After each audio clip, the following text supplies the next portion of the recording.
Hey, happy day. I got some profound stuff here for you to start. Politicians, they define themselves with what they oppose. It's what they're against that kind of does define them. They campaign and they say the government does not work. Then they get elected and they prove it.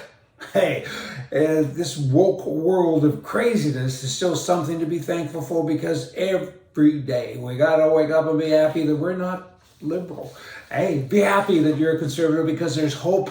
There's no hope with them. They're hopeless. Just saying. Hey, you got Bernie Sanders now. He's a socialist. He brags about it. He says, I'm a socialist and everybody else should be too. And he's a nutcase. But this is what's happened recently. Hey, this is the guy that lives in $3 million houses and everything else. He's limousine socialists. They're all the same.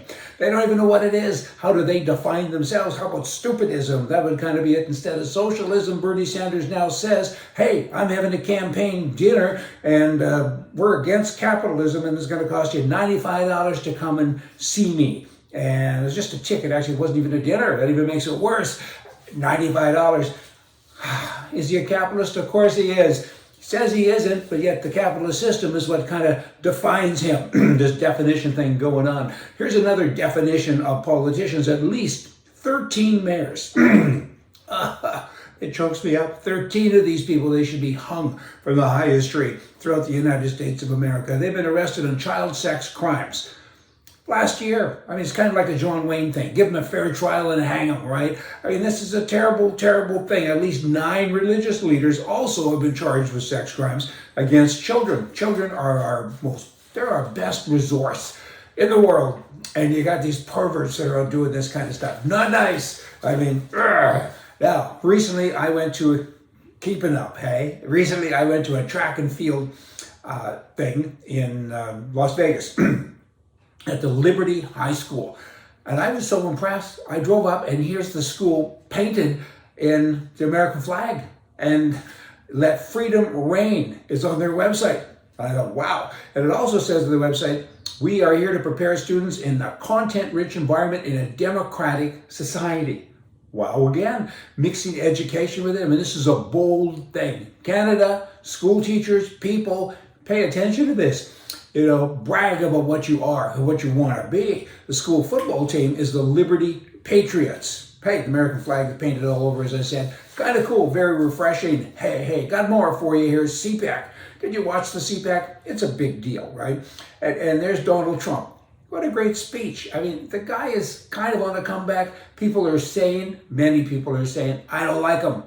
But he's our guy. He can save us. In America, it's not just America. He can save Canada. He can kind of save the world. You need somebody like him who is bold and who can talk. He said this, one little excerpt of his speech, which I like.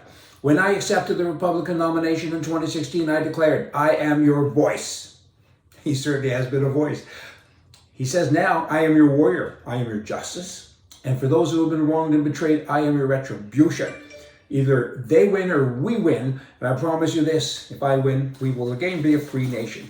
Pretty nice stuff. He goes on to say, in typical Trump style, my campaign is taking off like a rocket. He says, yeah, that's kind of cool. The power of our movement will save the nation. Wanted to give you a little biblical thing that a viewer sent me. I think it's kind of cute. He says this, actually it was a she. She says this out of the book Matthew.